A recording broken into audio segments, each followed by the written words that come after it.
The real reason we have to pay taxes is not what you think it is. Over the last year, the United States, Federal Reserve, the US Treasury, they've created trillions of dollars from thin air. And it's not slowing down anytime soon. As a matter of fact, the ink is still drying on the last stimulus round of $1.9 trillion. And there's already talks of another $3 to $4 trillion coming out for more stimulus, more infrastructure projects. I mean, the rate that they're creating and spending US dollars is many times more than the revenue that they're collecting through taxes. Now, this leaves many people wondering and asking the question, why do we even have to pay taxes? I mean, if the government can just print as much as they want, well, in this video, I'm going to break it down. We're going to look at the history of taxes, when and why they were added. We're going to look at the trajectory of tax rates and spending. We're going to look at how much is being brought in as taxes today. And more importantly, we're going to look at how much is being spent and projected to be spent. And then I'm going to answer the darker question, which is why they need to tax us at all. Now, of course, we're going to talk about what we need to be looking at, and then most importantly, how we need to navigate this. All right, so let's go. Okay, now real quick before we dig in, if you're new to the channel, my name is Mark Moss, and I make these videos because I want to change the way you think about money, because almost everything you've learned is wrong. And if you can learn to see and think about these things differently, then you can have more freedom and more options in your life, for your family, for your future. Now, if you like these topics and want to help get them to more people, take one quick second, hit that like button so the algorithm sends it out to more people. Of course, if you're not already subscribed, hit the subscribe button and bell notification so you're notified every time I put a new video out. All right, so let's dig into it. We are going to look at taxes and why should we even bother paying? All right, so let's go ahead and jump into this. We are looking at why we need to even pay taxes when they can print as much money as they want. As a matter of fact, in the last year alone, the United States government has increased the amount of US dollars by 35%. That's a massive increase. You can see it jumping up on this chart like this. And so just think about that for 1 second, all right?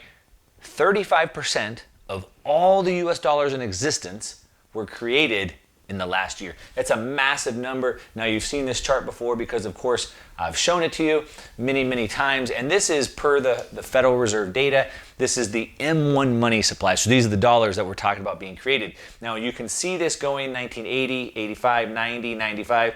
These are recessions here, recessions here. Now, what's important is that this was the great financial crash of 2008, the great financial crash. The whole global system collapsed. And as you can see right here, they jumped into action. We're going to dig into this. They printed money, and this is really what started kicking things off. Now you can see this line stayed pretty flat. Here in 2008, you can barely even see the amount of money they created. Then it took off, and now look at this take off and spike right here. And I want to bring your attention to this. As you can see now that this is discontinued.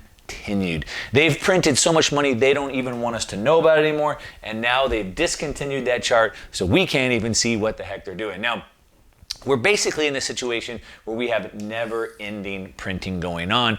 Just this year, in 2021, I talked about 35% of the money created last year. Just in 2021, we just saw $1.9 trillion of stimulus. Now, we're throwing around these numbers and they start to lose meaning. But to put this into perspective, of course, you could see it over here in this chart. During the great financial crash, they spent about $700 billion to save the whole world, to save the whole financial system. And look at how much they're printing today. So just to put that into perspective, so 1.9 trillion is a massive amount of money. They're already talking about another $2 trillion in infrastructure. And this is where we get into the problem. Where do they get the money to spend? Now, typically they would receive that as income from income taxes. But as you can see here in 2020, we had a $3.3 trillion deficit. So what does that mean? That means they spent about $6 trillion and they only brought in 3. So they were short the deficit of about $3 trillion. Now, which brings us to, well, if they can just print $3 trillion, why do they need ours? So you can see this is what I'm talking about. Of course, the $1.9 trillion for the stimulus. And if that wasn't enough, of course, now we have this $2 trillion right here that they want to pump out. Now, you know, we can argue whether this is good or bad. They want to spend it on transportation. You know, they want to build new roads and bridges, I guess, supposedly. They want to, you know, make the quality of life at home. They want better. They want to increase caregivers and things like that. So maybe the spending is good. Maybe it's not. That's not really the point of what we're trying to discuss today. But the big problem is, as you can see here, that the deficit is projected at 2.3 trillion for 2021. But this is not counting the additional stimulus that they're already throwing out. You can see here that in 2020, the shortfall was $313 trillion. And they believe that the federal debt will swell to 35 trillion. I kind of have to laugh about this because the numbers are so out of control.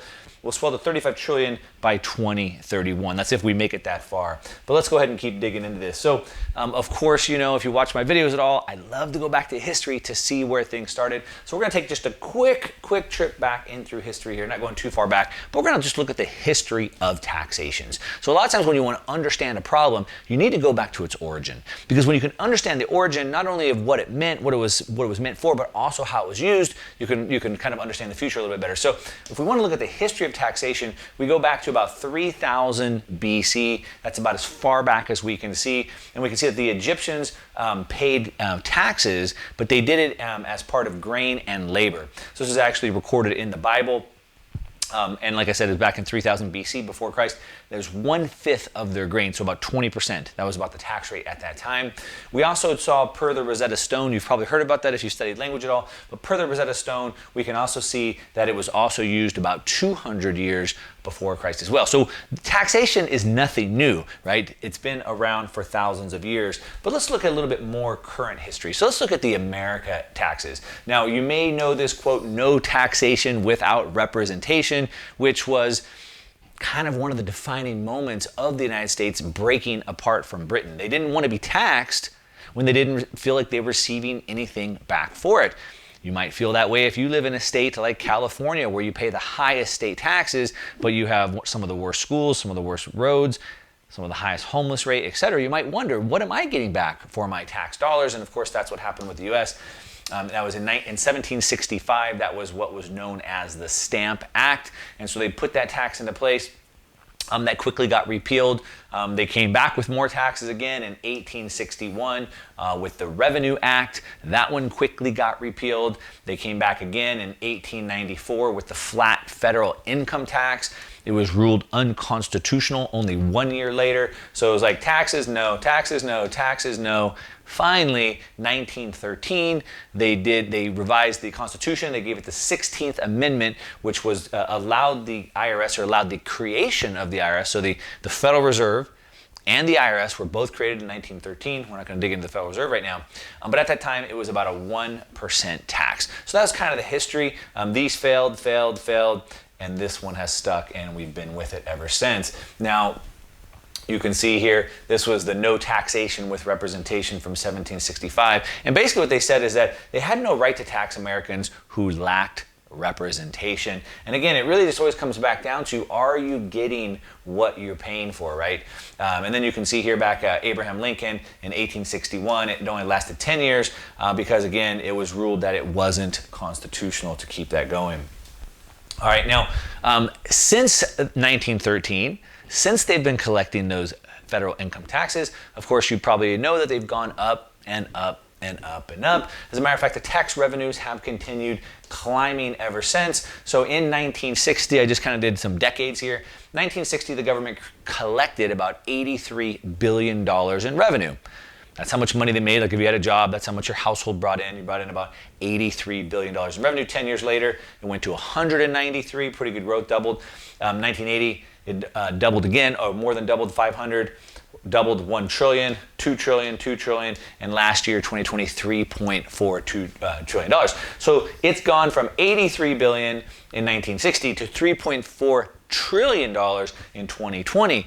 So the revenue has continued to go up. Now this is continuing to grow regardless of what the tax rates are. So a lot of times people want to bring this back to taxes, but I'm not going to spend a lot of time digging into this, but tax rates started very low. They went up into World War I, came down during the Great Depression, came way back up World War II. This was the Eisenhower kind of period. Taxes were the highest they've ever been. They've came back down, and here we are about here today. Now, this is a deep subject. I could spend an entire video on this. As a matter of fact, if you want me to, leave me comments down below and let me know. I'll make a whole video on this.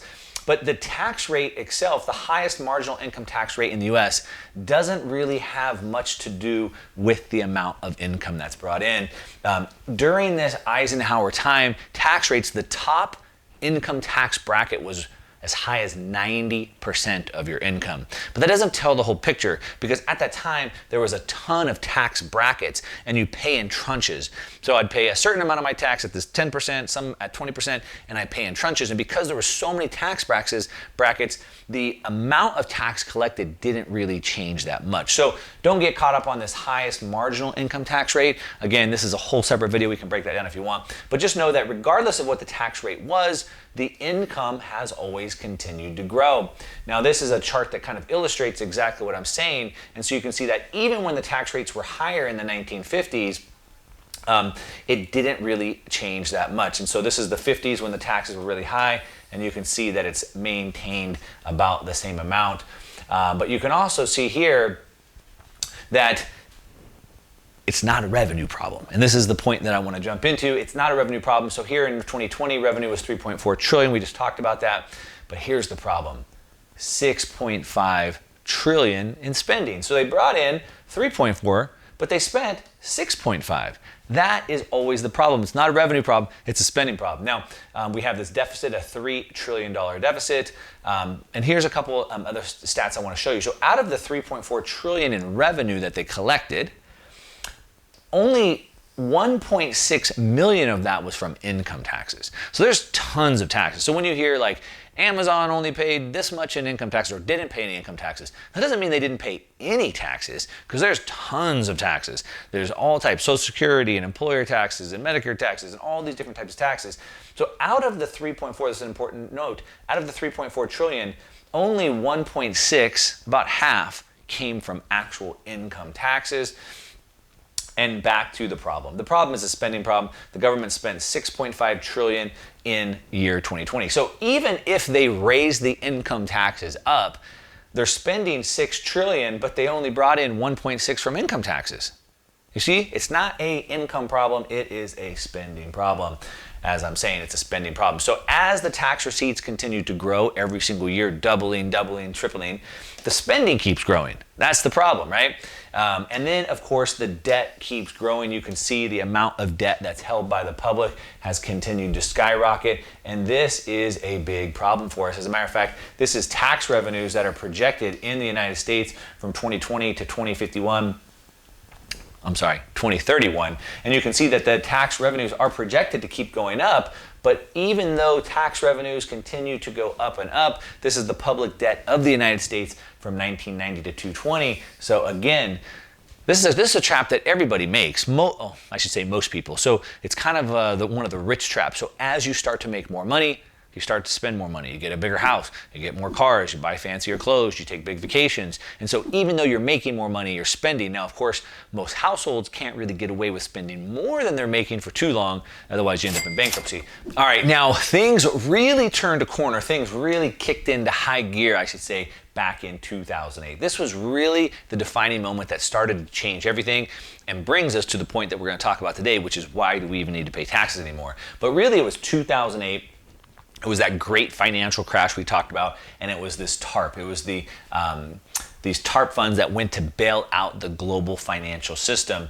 And you can see here that the TARP bailout was a big deal. And like I said, putting things into perspective, at the time, it was $700 billion. And at the time, if you're old enough to remember, you were paying attention back then, it was an enormous amount of money. It was like unbelievable that the government could spend $700 billion to do this. And of course, today we're throwing around trillions like they're chiclets out there, basically. And then going just to bring this chart back one more time, again, in 2008 is when it really started kicking off with that $700 billion. You can see that this line stayed pretty even. And right here is where it really started to turn up, right? So it's right around that 2008 position. And since then, all the amount of money by 35%, and you can see their balance sheets have just been growing. At the same time, their reserves and liabilities are getting worse and worse. So you can see the trend. You can definitely see the trend where it really skyrocketed from 2008. and you can see where we're at today. So of course, the question might be, is that sustainable? We're not going to talk about that right now. But the question we do want to answer is, so why should I pay taxes at all? If the taxes that I have to pay for my income equals about 1.5 trillion, but they're spending 6 trillion, and on top of that, they're going to go spend another 1.9 trillion that they just finished. They're going to spend another 2 trillion for the infrastructure. What do they need my 1.6 for? Right? That's a good question that I think a lot of people want to know the answer to, and the answer is something that you probably don't expect, something a little bit darker and more scarier, but it really comes down to social engineering. So what do I mean by that? They want to use financial policy, they want to use taxes to redistribute wealth. Now here's a quote that I've said many times, so remember this. The government cannot give something that it has not taken away. The government doesn't create anything. All the government does is redistribute. It takes from productive people who are producing, and it redistributes to consumers, people that are consuming.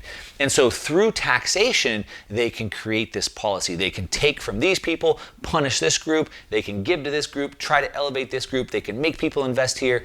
And so let me break this down. So social engineering, again, like I said, they can encourage or punish bad behavior. So they want you to do certain things. So, hey, we're gonna give you money if you do these. We're gonna give you tax break. Also, we're gonna punish. So if you do these things, we're gonna penalize you.